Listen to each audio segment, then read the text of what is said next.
This year was the return of the Great British Model Railway Show at the Motor Museum in Gaydon. So I went along with the boy. You won't even be able to tell he was there.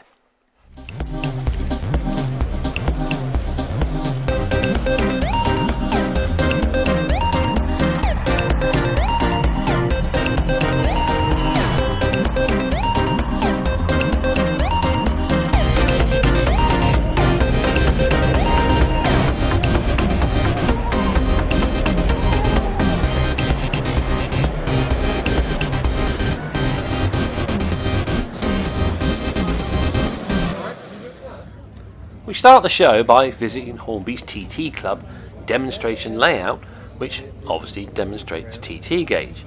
This is the exciting new gauge that Hornby have ventured into, and I for one am looking forward to the outcome of this venture. I've personally been wanting TT for years. I've struggled to get everything I want in OO into my available space, and I found as I've got older, N gauge is too fiddly and too small, and my eyesight is deteriorating. The models were on show to look at, and they are superb. You see my boy just playing with one of the coaches there. The HST is something I'm particularly looking forward to. And so we move on to Alderford, which is by Carl Bowden of the Preston and District Model Railway Society. It's a 4mm scale OO gauge layout, and is set in the mid to late 1980s, representing a fictional town station somewhere in the northwest, with two main lines that converge just before entering the station. One of these main lines is electrified and meets up with the West Coast Main Line, a few miles out of town in both directions. As the layout is set in the mid to late 80s, there is now a good number of liveries like Intercity, Regional Railways, Rail Freight Grey and Rail Freight Subsector, as well as the classic BR Blue. DMU services are covered by both first generation and newer second generation units, and also you will find the Class 303 and 304 EMUs on longer regional services to the likes of Crewe, Manchester or Liverpool.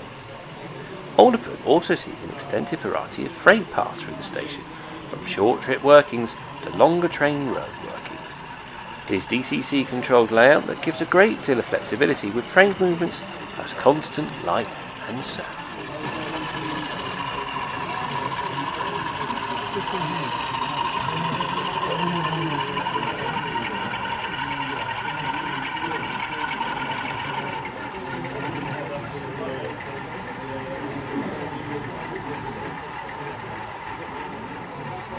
There's a variety of action on the layout.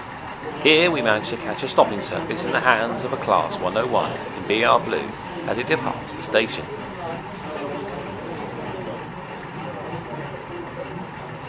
As it draws away, we catch a glimpse of a Class 08 in BR Blue working the station pilot.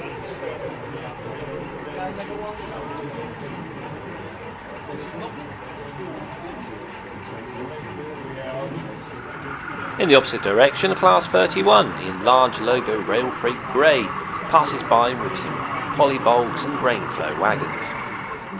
Whilst in the foreground, a BR Blue Class 47 580 arrives with SMA.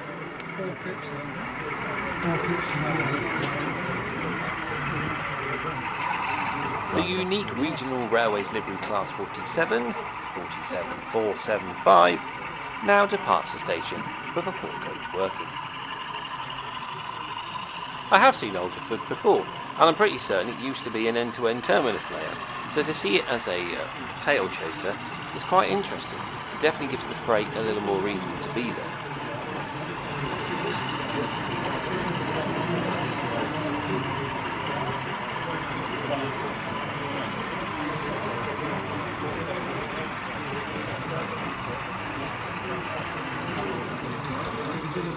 Next, a very scruffy Class 31 in BR Blue livery arrives with a rake of 8 Mark 1 coaches that it will drop to the platform.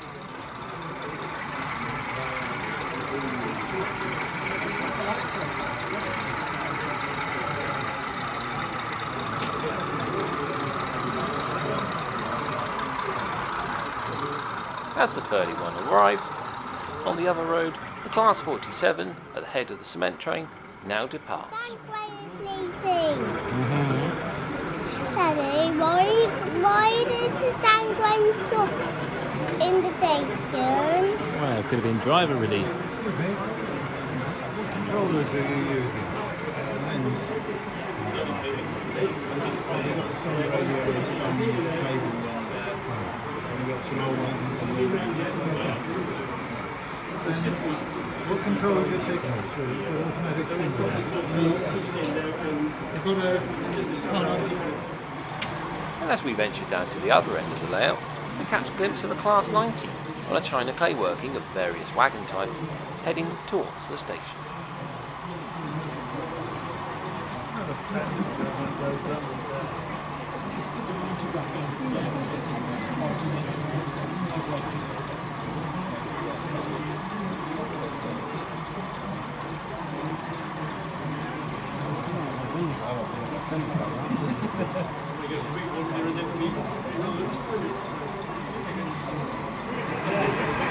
Next is Welby Lane R.T.C.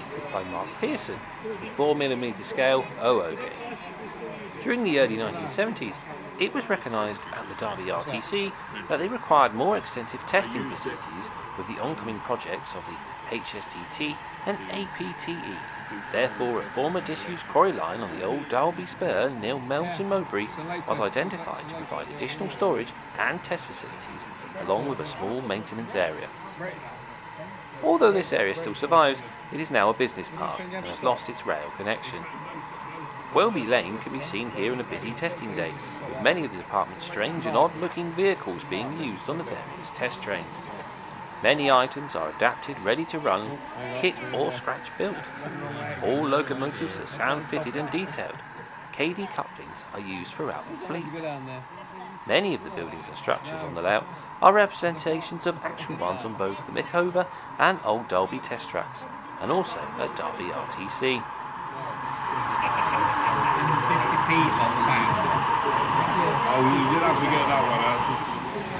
Exhibition running sessions start in the early 1970s and end later in the day in the late 1980s.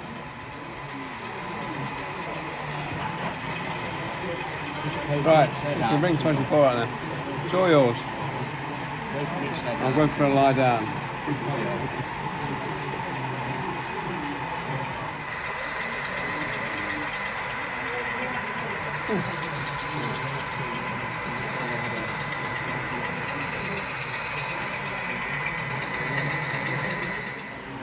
We move on to Waltham Wharf by Stephen Bell, the 16mm scale with a 24mm gauge. The layout is built to 16mm to the foot scale and running on 24mm gauge track, and is inspired by the 18-inch gauge railways of the former Royal Gunpowder Factory at Waltham Abbey, Essex. The RGPF made an extensive use of canals and waterways to transport materials and finished products around the site. During the First World War, an extensive 18-inch gauge railway was also installed to cope with the extra demand for explosives. The model represents a typical interchange between railway and canal. Although the layout is fictionist, the buildings and structures are modelled on actual RGPF prototypes. The unusual shaped barge is a model of the existing gunpowder barge preserved on the RGPF site. The locomotives and rolling stock are scratch built, and in the main are modelled on prototypes from Waltham Abbey and Woolwich Arsenal.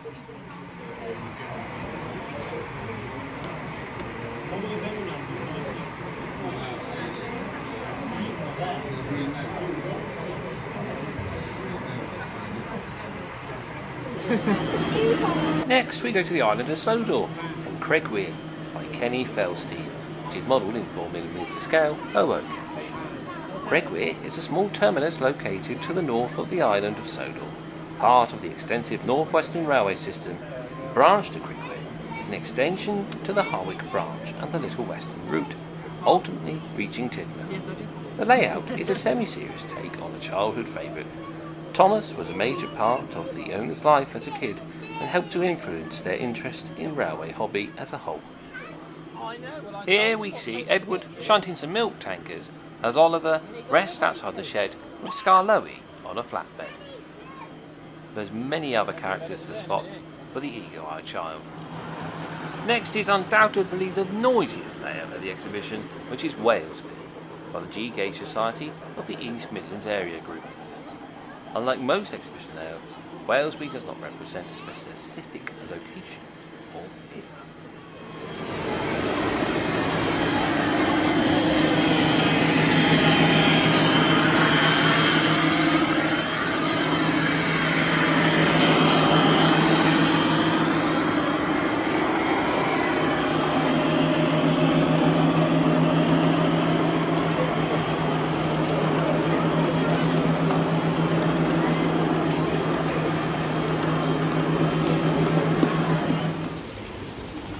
We now go to Hornby Live, which is 00 gauge and owned by David Nine. The layout itself is obviously not one of many scenic features, but the main reason for its existence is to demonstrate the fun and enjoyment of Hornby Live. Although Hornby Live never really picked off, there is a small dedication of followers who try to keep this part of the hobby alive. And it is always a joy to watch whenever you do get the chance to see Hornby Live.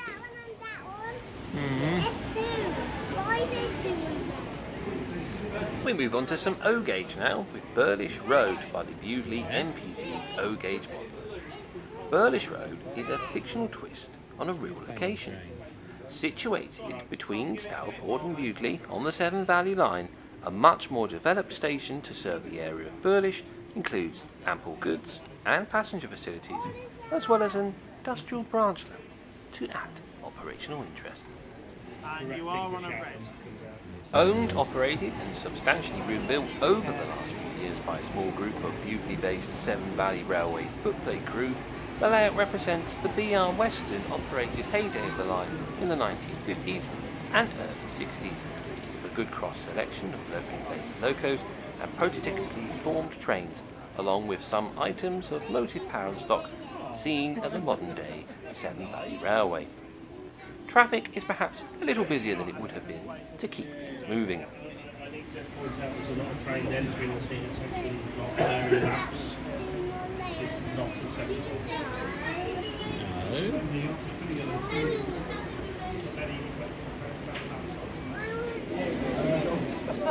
Next is Rowington for Shrewley by Dick Hewins in 4mm scale 00 gauge. There never was a route station called Rowington for Shrewley. The owner has imagined the model to be set just north of the real junction of the old branch line to Henley and Arden, which closed in 1917. In true GWR fashion, Rowington for Shrewley is nowhere near either of the villages it serves. Passengers would have faced a good walk to either. The layout is set in 1922, so that it could run coaches in both the 1912 Lake livery and the later chocolate and cream with black panelling. All locos in stock are kits or scratch built. Signals are a special feature, as all of them work, including the dummies. The buildings are a mixture of kit and scratch built.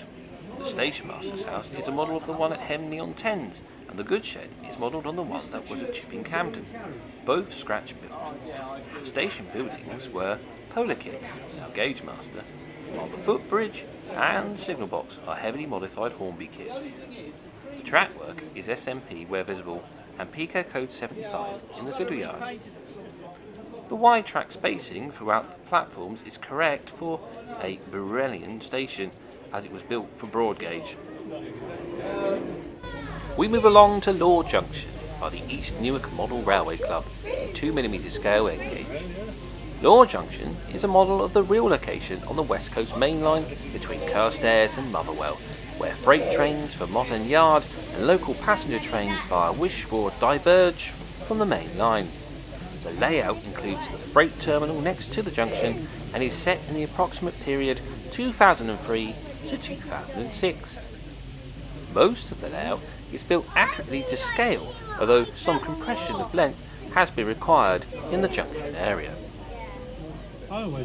The layout shows a railway in the landscape, rather than just the railway itself. Features to look out for include the buildings, all scratch built from photographs taken at the site, the overhead electrification equipment, which is non-functional in the model, and the operating colour light signals, which are controlled using modules by Heathcote Electronics. Designed for transport in a transit van, the layout is built on 8 plywood baseboards, supported by a separate slot-together timber subframe with separately supported control panels. The track is Pico, and the backstage fiddle yard is sectioned to allow a maximum of 30 trains in each direction. Rolling stock is a mixture of ready-to-run and kit built using standard N-gauge couplings. Container trains use C-rail containers, which were initially a byproduct of this layout project. The lighting gantry, common to all club layouts, uses lighting track designed for shop display lighting to allow the adjustment of the lighting to suit the layout. Yeah. Here we see an EWS Class 66 66060 working in empty coal train.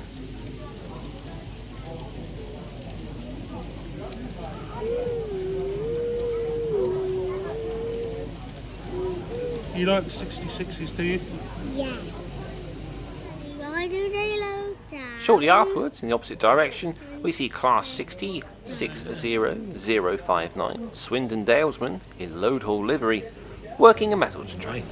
No, I can't. Yeah. And your days One of my favourite diesels there.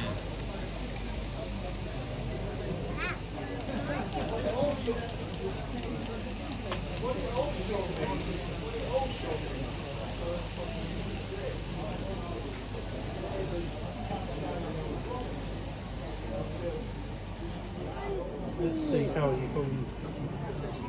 What do you think of Voyagers? good. As you would expect with a busy West Coast mainline layout, there's plenty of action to see. And here comes a cross-country Voyager, heading in the same direction the Class 60 just passed.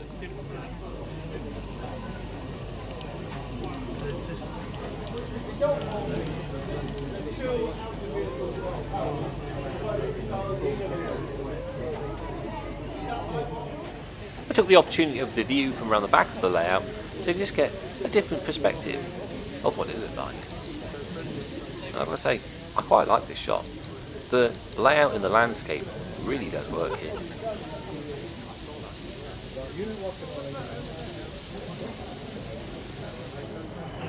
Now it's a quick stop at the Wolfe Lowe Light Railway, 009 gauge, just as the sun sets on the layout.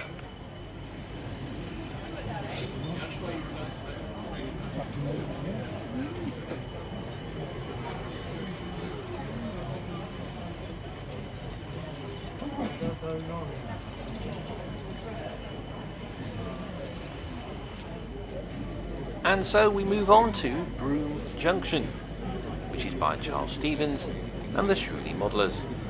It's 4mm scale EM gauge. The layout is a representation of the station and junction on the line from Bath Green and Ashchurch. It is set in LMS days before the Second World War and shows the junction with the Stratford-upon-Avon and Midland Junction Railway. Yes. I think it's the wrong line working here, but nonetheless.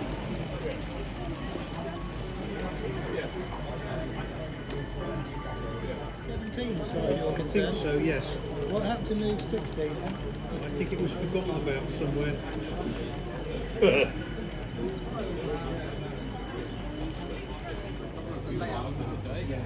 We now visit Wolfe Lowe by Stephen Moore and Sean Horrocks, 7mm scale oak gauge. Wolfe Lowe is a small terminus station located somewhere in Staffordshire moorlands. The era is LMS pre-grouping, but ambiguous as to which constituent company, in order to allow the layout to accommodate Midland, London North Western and North Staffordshire stock. The layout incorporates a small sandstone quarry and iron ore mine. In the quarry, wagons are filled with stone and hauled by private railway locomotives down to a head shaft, while they are exchanged with mainline railway company engines for the final leg into the station. The layout's track plan is inspired by line torn dine from Ian Rice's book Light Railway Layout Designs. Train control is by conventional DC. Now it's Portsea by Paul Hopkins and John Wakeman in TT gauge or 3mm scale. The current Southern Coastway and South West Portsmouth direct train service terminate at Portsmouth Harbour, with ferry connections to Gosport and the Isle of Wight. This model is built to a scale of 3mm to 1 foot in response to the 50th anniversary celebrations of the 3mm Society, and is a portrayal of the Portsmouth town and harbour stations and the approaches as it was operated in the post-nationalisation era using locomotives and rolling stock typical of the period. Various features of the locality have been incorporated into the model, specifically the War Memorial, Commercial Road Bridge, dockyard gates and part of the Semaphore Town building. An adaptation of the Royal Naval Dockyard is included in the model, although with some models licence. Includes its internal rail system and access to the national network from the town station. Part of the change was to construct the layout from models and kits that could be purchased from the local model shop.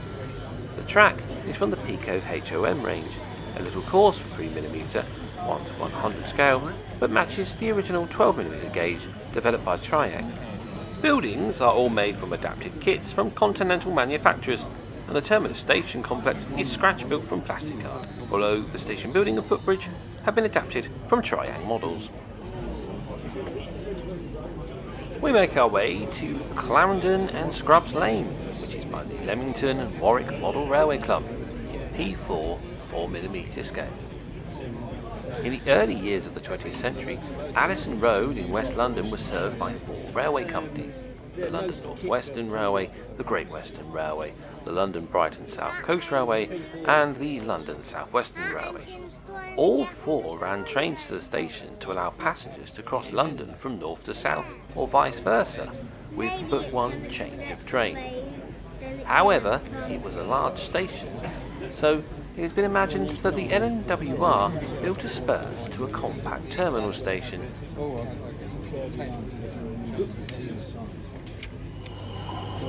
Next is Common Road by Peter Hutchinson. It's in 7mm scale, O gauge. Common Road Wagon Works is an imaginary fragment of the Wagon Works at Common Road Salt Works in Stafford. Originally built by Nigel Adams as an engine shed, the late Peter Blakeman, who hailed from Stafford, converted it to a diorama of the wagon works. It has been modified to allow it to be used as a shunting plank that can be operated as a small 5-wagon ingle nook. Common Road demonstrates that you do not need a large space to model in O gauge, nor ridiculously deep pockets.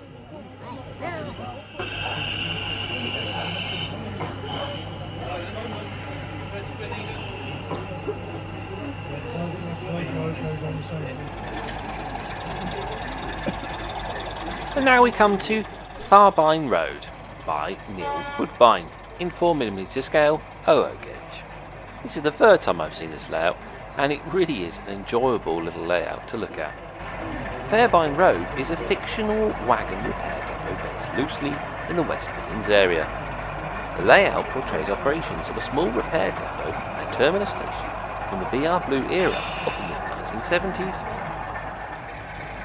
through to the mid-80s. Passenger and parcel trains can be seen on the front section, while engineering trains can be seen on the rear section. The layout is DCC operated, with lots of locomotives being sound fitted.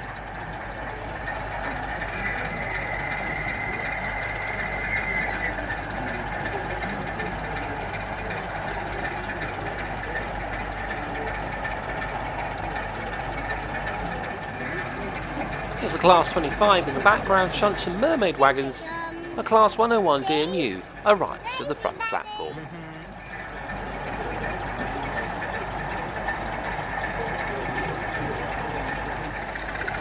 A short while later, and finishing its shunt, the 25 departs the layout.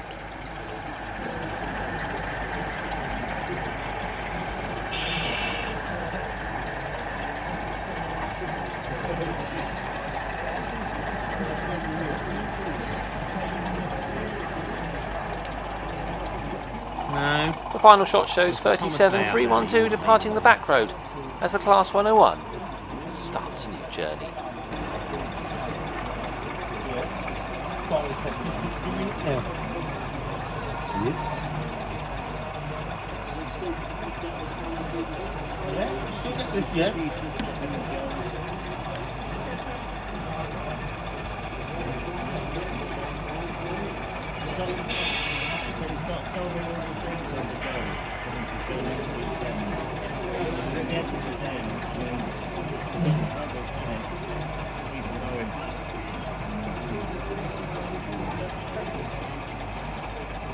I've got another spook in it.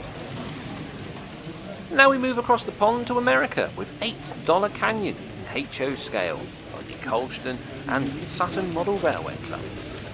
It's an octagonal in shape on 8 boards, hence its name, and is about 16 feet in diameter. Viewable from all around the circuit, it is mostly operated from the outside with a fiddle yard operator on the inside, so 4 operators can be kept busy. Building started about 2005 and evolved slowly, and like most layouts, it still gets changed from time to time. The main objective is to see long trains running around, but there is also the opportunity of shunting on the inner loop and the associated industry sidings. There are crossovers to the fiddle yard, which is in the centre of the circle, to allow trains to be swapped over as required. Scenery is a mixture of red rock desert, scrubland and a spectacular rocky gorge with trestle typical of the western USA. There is also a small town scene with some industries to give an excuse for switching cars. As it really is a club layout, it's mostly a case of anything goes. Back over into Old England, and we are at Hope Ringana, which is a 2mm scale N-gauge layout by the Bristol East Model Railway Club. Hope Ringana was built by the late Mike Harries as a 1930s LMS layout. The line was a cross-country line that joined the MS and GWR main lines. The stock was always local and the line led a sleepy existence. The layout is operated today on the basis that the line was preserved and that Hope Ringana is a passing station on the lines such as Arley on the Severn Valley Railway. Changes to the layout include the old goods shed being a wagon repair depot, the goods yard is set up as a vintage vehicle gala, including some stationary engines. As the line is preserved, engines that do not exist today are not run on the layout, and some engines will be on trains shorter than they might have been on the mainline operation.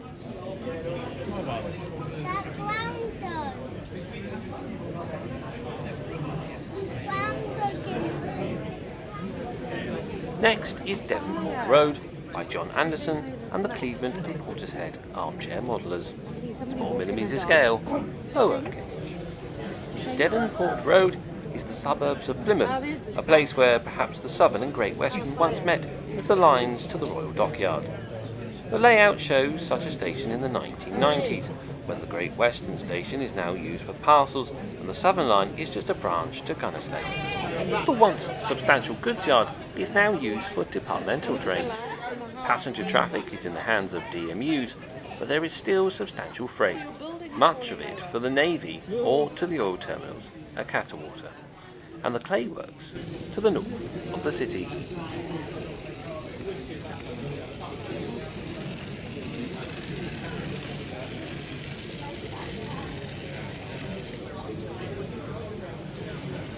Here a Class 108 first generation DMU arrives at the station. Passing the other road, Class 50031 will depart with a short engineering train carrying a point.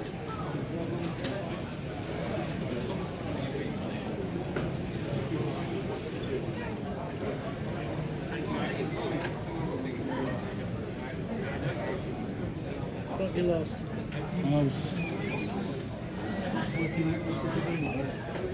You seem to have developed a lack of Do you like dragons? Do you like trains? Then you're like David Wright and Dovedale Scenics, Raven's Ravine and modelling demonstration, which includes a moving dragon on a very ruined castle. I think that someone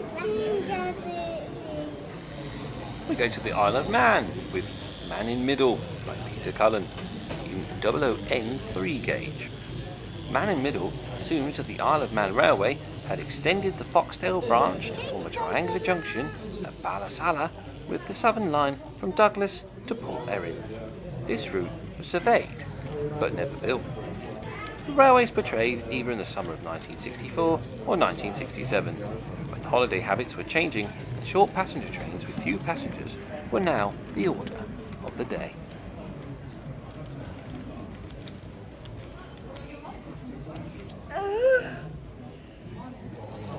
Next is Bad Ischl in HO and HOE, and it's a dual gauge layout. This is by Mike Christian. It's an Australian standard and narrow gauge with mixed gauge track, set in the 1950s.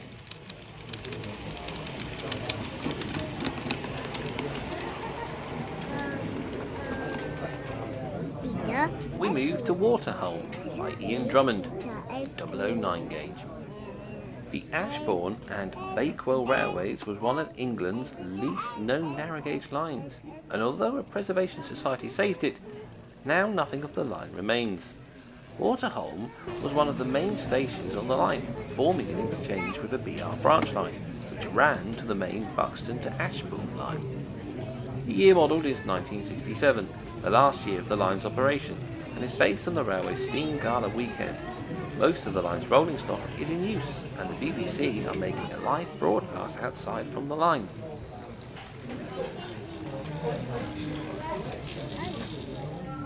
We move to another preserved railway, the Launceston Steam Railway by Richard Holder in 009 gauge.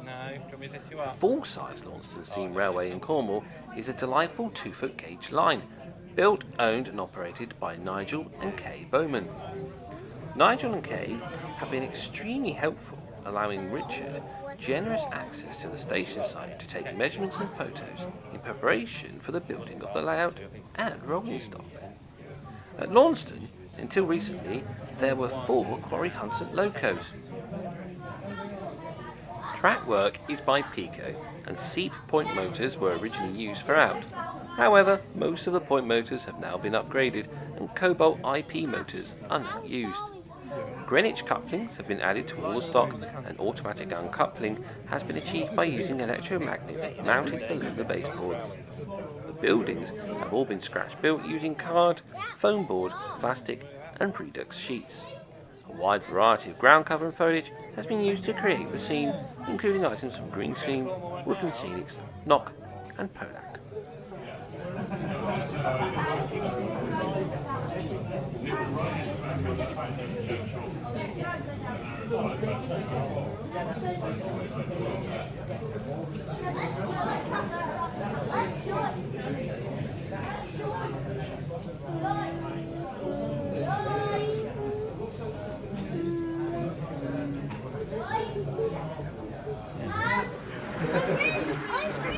We go into a slightly larger version of narrow gauge with Shropshire Minerals Light Railway in 16.5 gauge.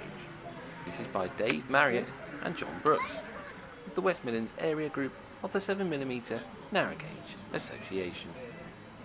The layout is a modular system and comprises of several smaller layouts linked together.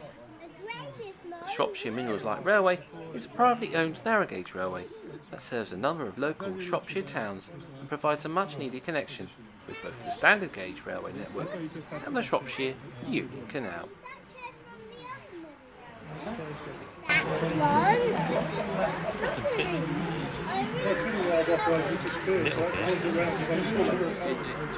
Another 16.5mm gauge layout, and this is Caroline Concrete Works. The layout is loosely based on Tallington Concrete Works, that is alongside the East Coast Main Line near Stamford. The layout is by Graham Morford. The works have been operated by Domac and Tarmac in the past, making concrete sleepers along with other concrete structures. It has been manufacturing tunnel sections for the new London sewer. The Tallington works did not have a narrow gauge railway, but does have sidings within the complex that are connected to the East Coast Main Line. The layout is a shunting operation, with a narrow gauge system moving materials within the works and finished products to a standard gauge siding. You do it, let go. No, try it again. And then let go. That's it. Oh, you've got the knack now.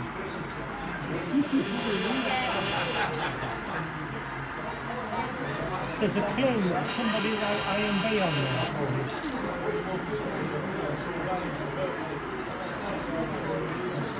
Which one is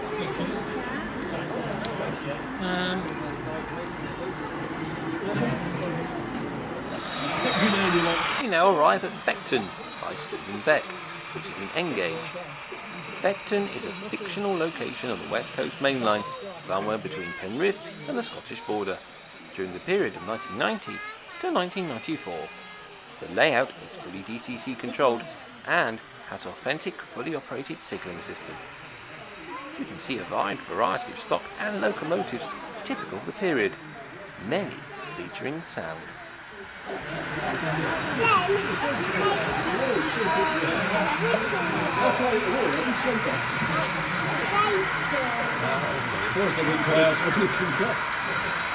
I don't know, trying to still got it. It's got a little sound box that Hornby used to do.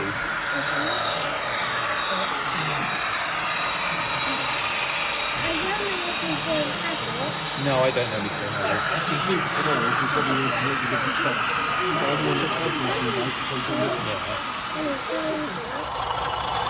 Sticking with the modern image theme, we come to Goodley Lane TMD by Stuart Bailey in 00 gauge. Goodley Lane is a modern image traction depot based loosely on a location on the West Coast Main Line with liveries such as EWS, DB Cargo, DRS, Network Rail and others featuring. Various types of wagon are shunted in and out of the yard for stabling and maintenance, and various Network Rail trains are visitors to the depot, including the railhead treatment train, breakdown cranes and track maintenance machines. 90% of the locomotives are DCC sound fitted. Here we can see a large logo rail freight grey Class 20 shunting some wharf rats loaded with tanks into one of the sidings.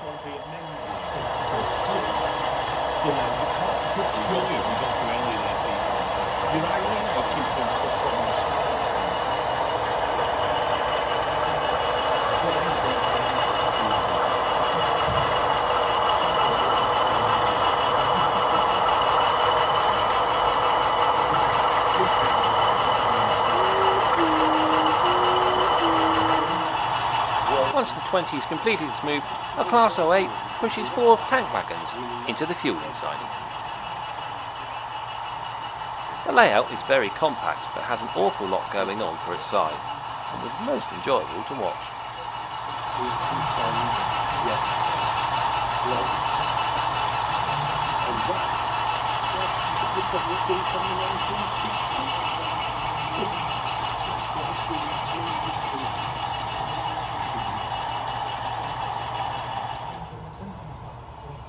We go to Woodhill Goods now by Robin Colford and Adrian Warby in 00 gauge. Woodhill Goods is the terminus of imaginary freight-only light railway. The first considerably light railway based in North Yorkshire, it was built to serve the many farms owned by the local lord of the manor and to connect them to the main line at Firsk Station. Originally, the line continued beyond Woodhill, but a landslide and a lack of cash saw it cut back to its present terminus. The main traffic is coal and agricultural materials inwards, while outbound traffic is mainly potatoes and sugar beet. Some cattle are also moved by rail. The track work is all Pico streamlined, with the points operated by simple push rods. The locomotives are all ready to run DCC control using the NCE system, while the rolling stock is a mixture of ready to run and kit build. Rabbit's here. Here's Axis Multiplier.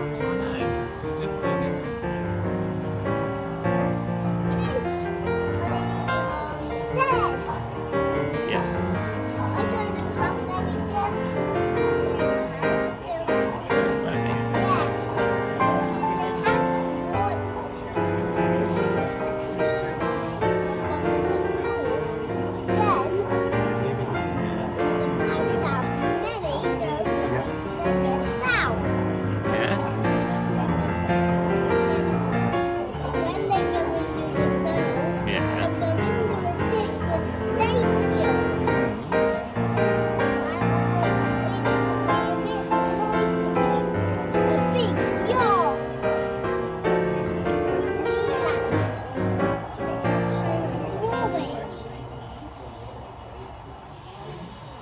And our final layout of the show is Fencehouse National Coal Board by Ian Forsyth, New Haven District Model Railway Club, Inner Road Gauge. Set in the northeast of England with the National Coal Board colliery exchange sidings and locomotive shed prominent. I hope you've enjoyed this video, and if you have so, then please click the like button. If you want to see more videos like this, then please click the subscribe button. And hopefully, I'll see you again next time I visit an exhibition. Thanks for watching.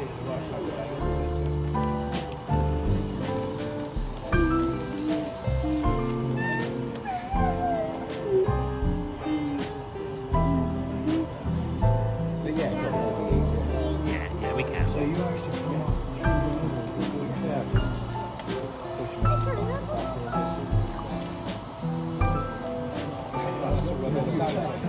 Well, he fell off, but